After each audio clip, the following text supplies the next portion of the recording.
Welcome to NIPT's Decisions on the Go, using AI for over a decade to help you listen to New York State Court of Appeals decisions on the go.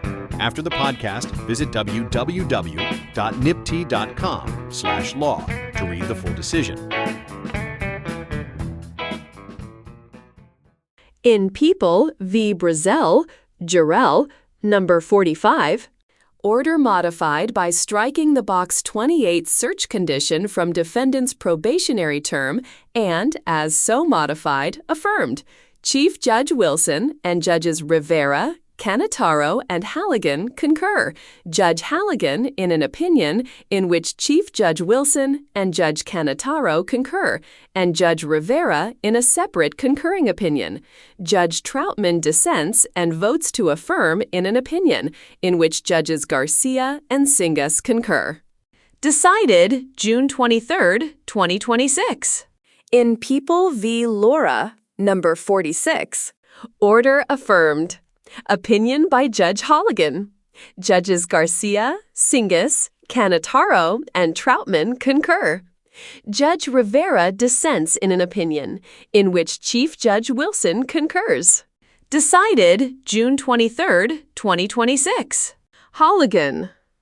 When a court sentences a defendant to a term of probation, it may impose conditions that the court, in its discretion, deems reasonably necessary to ensure that the defendant will lead a law-abiding life or to assist them. Penal Law Section 65.10(1). One example is a consent to search condition, whereby a probationer agrees to submit to searches by probation officers. As with all probation conditions, it is permissible only if tailored to the defendant's underlying conviction and individual circumstances. In this pair of cases, both defendants argue that the consent to search provision imposed as a condition of probation was not reasonably related to the specifics of their cases. In People v. Brazeal, we agree that it was not, because while the defendant was convicted of a crime of violence, he had no record of weapons possession, minimal criminal history, and no history of substance abuse problems. We declined to reach the merits of the defendant's challenge in People v. Lora because it was unpreserved for our review. People v. Brazeal. Defendant Jurel Brazeal was arrested following a domestic altercation in which he stabbed his husband in the chest with a kitchen knife.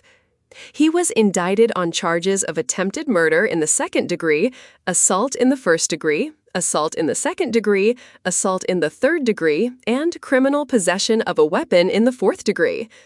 Brazeal pleaded guilty to attempted assault in the second degree in full satisfaction of the indictment and executed an appeal waiver. In exchange, the people recommended a sentence of 5 years probation, an order of protection in the complainant's favor, and participation in the 26-week Abusive Partner Intervention Program, APIP. Although Brazeal admitted to occasional marijuana use in the past, the record indicates that no further assessment was needed for mental health and substance abuse. Brazeal was adjudicated a youthful offender in 2007 on an assault charge and was separately convicted of a 2009 harassment violation in New York. The record also indicates that he had 2013 misdemeanor property damage conviction in Las Vegas and a 2014 warrant for failure to appear in Atlanta. The Department of Probation concurred with the court's promise of probation and APIP for the defendant, but also requested that, due to the violent nature of the offense, Box 28, consent to warrantless search on the conditions of probation, be checked off, and Brazeal be required to comply with any programs or referrals proposed by the department. At sentencing, defense counsel objected to imposition of the consent to search condition, noting that this was not a gun case where that Box 28 request is typically done, that Brazeal pleaded guilty to attempted assault, and that the weapon alleged was a common household knife. Although the people initially supported imposition of the condition, later in the hearing, the prosecutor stated that they took no position on the issue. The court imposed the condition due to the violent nature of the offense and because of Brazeal's criminal record, which included out-of-state contacts that also involved violence. The appellate division affirmed. The court concluded that Brazeal's challenge to the consent to search provision survived his appeal waiver, a point that the people did not contest. The court held that the condition had been properly imposed because Brazeal used a weapon during the underlying offense and had a history of violence. The court also rejected Brazeal's argument that the condition was improper because he did not specifically consent to it as part of his plea agreement. A judge of this court granted Brazeal leave to appeal. People v. Lora. Defendant Miguelina Lora swiped a parked vehicle with her boyfriend's truck, exited, stumbled around, then re-entered the truck and drove away. Responding officers discovered her asleep in the driver's seat a short distance from the crash site. Upon waking her, the officers observed Lora to have bloodshot, watery eyes, slurred speech, a strong odor of alcohol on her breath, and unsteady balance upon exiting the vehicle. At the time of her arrest, Lora admitted to having consumed alcohol, and officers discovered a half-empty bottle of brandy in the front seat of the truck. A breathalyzer reading showed that at that time, Lora's blood alcohol content, BAC, was 0.279%. She did not present a license. A record search indicated that her license was at that time revoked and had previously been suspended 22 times. Lora was indicted on a range of charges, including aggravated driving while intoxicated, 2 counts of driving while intoxicated, 2 counts of aggravated unlicensed operation of a motor vehicle in the first degree, and 1 count of operating a motor vehicle without an ignition interlock device. Lora had 4 prior arrests, resulting in 1 misdemeanor conviction for driving while ability impaired by alcohol and 2 felony convictions for driving while intoxicated. Lora pleaded guilty to the top count of aggravated driving while intoxicated, a Class E felony. In exchange for her plea, the court indicated it would allow her to participate in a substance abuse program and, if she was successful, would sentence her to 5 years of probation, a 1-year license suspension, victim impact panel, and a $1,000 fine. The court also noted that she would be required to install an ignition interlock device on any vehicle she owned or operated. After successfully completing the substance abuse program, Lora returned for sentencing, and the court imposed the promised sentence, along with 5 written conditions of probation, including the consent to search provision. At no point did Lora object to the imposition of any of the probation conditions. The appellate division affirmed. The court held that the consent to search condition of probation was properly imposed as it was individually tailored in relation to the offense and was, therefore, reasonably related to the defendant's rehabilitation or necessary to ensure that the defendant will lead a law-abiding life. The court underscored that Lora operated a motor vehicle with a BAC of approximately 0.279% and was convicted of aggravated driving while intoxicated. A judge of this court granted Lora leave to appeal. 2. On appeal, both defendants assert that the consent to search provision was illegal because it was not tailored to their particular circumstances. The condition is identical for both defendants and reads, 28. Consent to a search conducted by a probation officer or a probation officer and his or her agent of his/her person, vehicle, and place of abode when such place of abode is legally under his/her control, and the seizure of any illegal drugs, drug paraphernalia, gun, firearm, or other weapon or contraband found. The probation statute authorizes the imposition of conditions such as the court, in its discretion, deems reasonably necessary to ensure that the defendant will lead a law-abiding life or to assist them. The statute lists several possible conditions. Although the consent to search provision is not expressly authorized, a catch-all subdivision permits the sentencing court to require that defendants satisfy any other conditions reasonably related to their rehabilitation. Subdivision 3, entitled Conditions Related to Supervision, enumerates certain conditions that must be imposed as part of every probationary sentence. Subdivision 4 relates to the court's imposition of electronic monitoring as a condition of probation. A separate subdivision provides that the court may order the defendant, in addition to any conditions imposed pursuant to subdivisions 2, 3, and 4 of this section, to comply with any other reasonable condition as the court shall determine to be necessary or appropriate to ameliorate the conduct which gave rise to the offense or to prevent the incarceration of the defendant.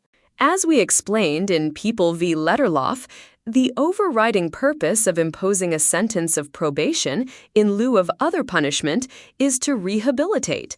Accordingly, a probation condition is within the parameters of the probationary sentencing structure authorized by Penal Law 6510 if it is geared towards rehabilitating a probationer because it relates to the correction of the underlying problem at the root of defendant's criminal behavior. The determination of appropriate conditions is committed to the discretion of the sentencing court. Pursuant to this abusive discretion standard, findings made by the lower courts that are supported in the record are beyond the scope of our review, People v. Angela v. provided that the sentencing court acted within the parameters of the probationary sentencing structure, People v. Hakes, quoting Letterloff. In People v. Hale, we upheld the imposition of a consent to search provision as a valid exercise of the sentencing court's authority. The defendant in Hale was sentenced to a term of probation after an incident in which he operated a motorboat while intoxicated and killed a woman. After receiving a tip that the defendant was selling drugs, law enforcement searched his home pursuant to a consent to search condition similar to the one at issue here. The defendant challenged both the condition and the search itself. We upheld the condition, finding that the court individualized defendant's probationary plan to comport with the nature of the original conviction and what it considered appropriate to further defendant's rehabilitative prospects given his background, history, and proclivities, and probation officer's supervisory duty to ensure that the defendant will lead a law-abiding life. The condition was calculatedly included among the terms of probation because all parties were ostensibly seeking the same objective, that defendant refrain from abusing drugs. We observed that one way to encourage the defendant to keep free of drugs was to hold out the possibility that he would be checked up on, and that the condition was therefore individually tailored in relation to the offense and reasonably related to the defendant's rehabilitation. B. People v. Brazeal. We conclude that the sentencing court abused its discretion in imposing the consent to search condition on Brazeal.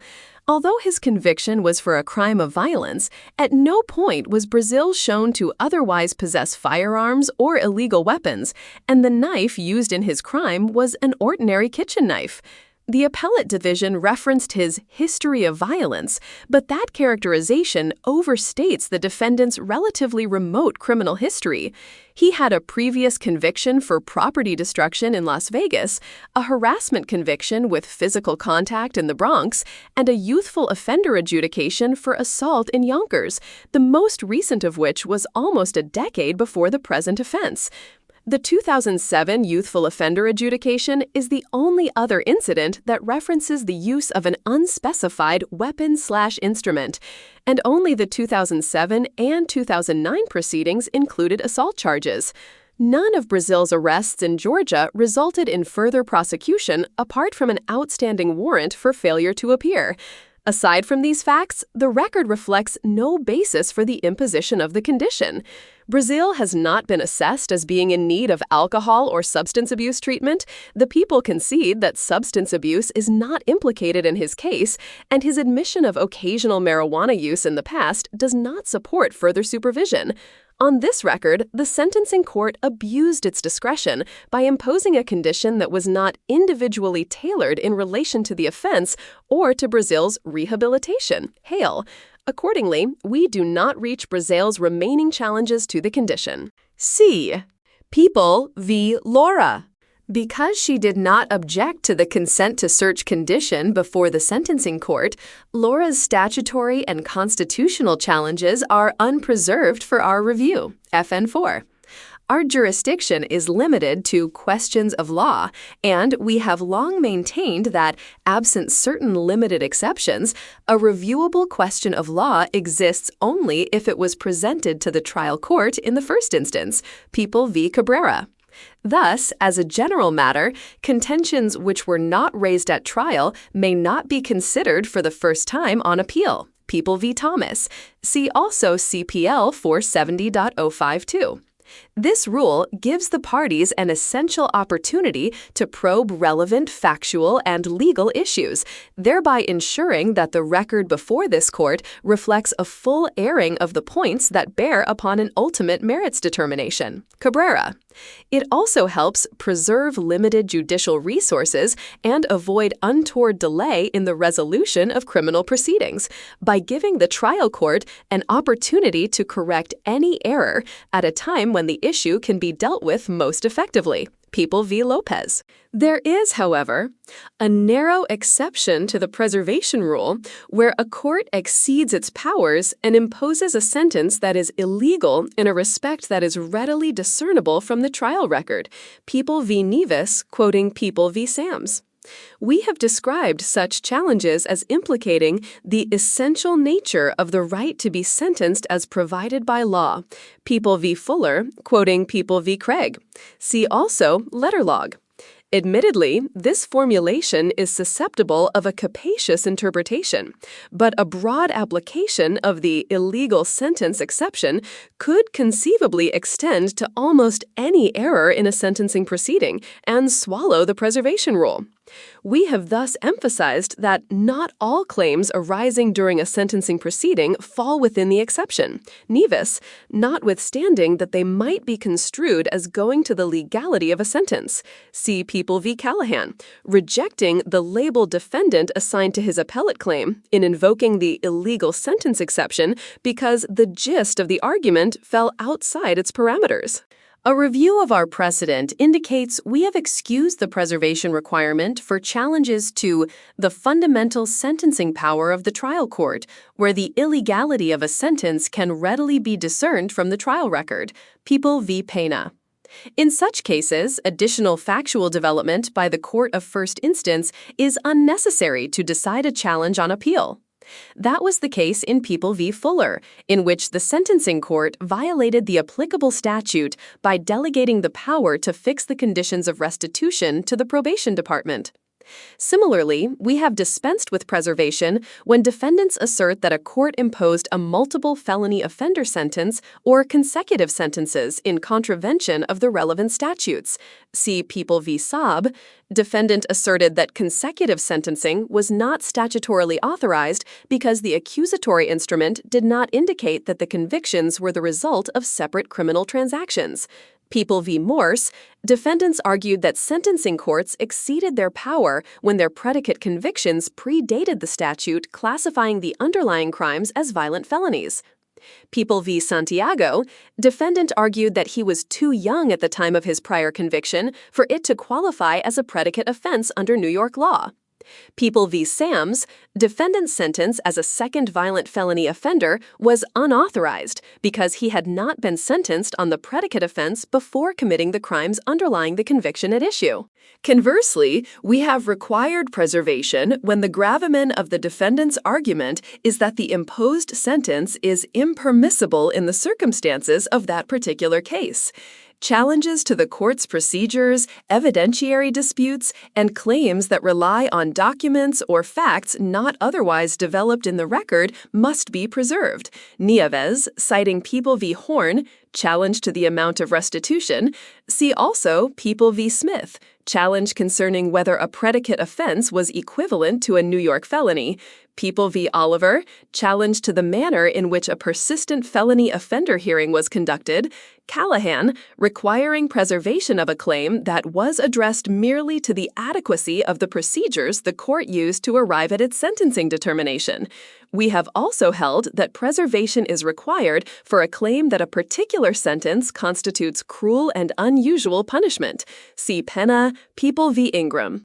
Contrary to the dissent, we do not understand the crux of Lora's challenges to be that the consent to search condition lies entirely outside the menu of options available to sentencing courts as they craft an appropriate probationary sentence, but rather that the condition was improperly imposed on her in light of her background and the nature of the underlying offense, arguing that the condition is unrelated to defendant's rehabilitation and unnecessary to ensure that she will lead a law-abiding life, arguing that the condition is unconstitutional in her case due to the lack of a direct nexus between her offense and the authorization of a suspicionless search.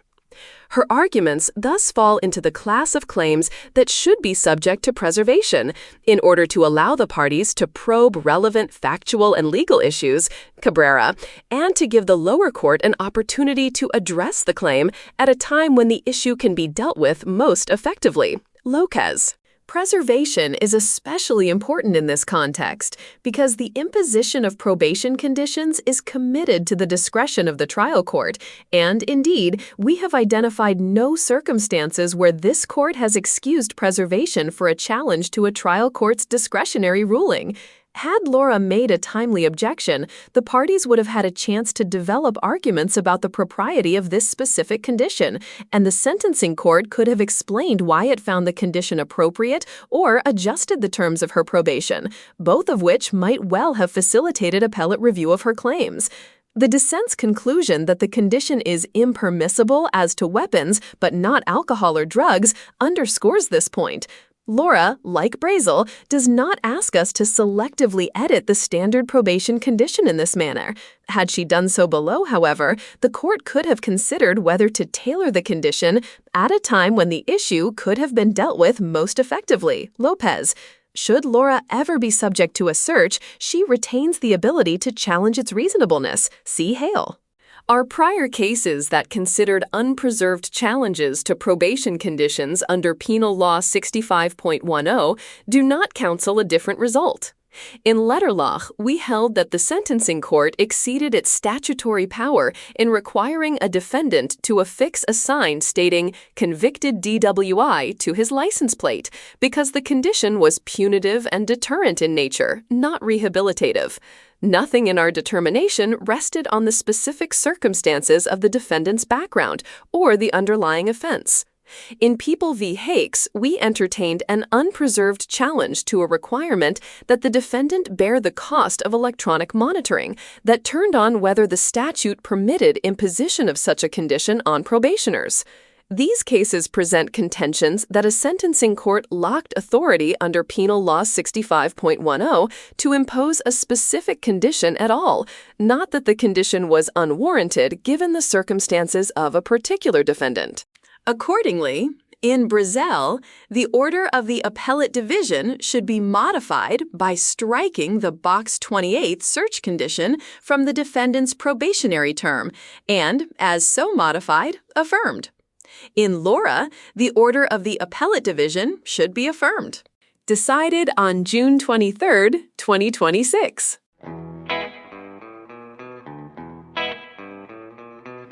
Welcome to NYPT's Decisions on the Go, using AI for over a decade to help you listen to New York State Court of Appeals decisions on the go. After the podcast, visit www.nypt.com/law to read the full decision.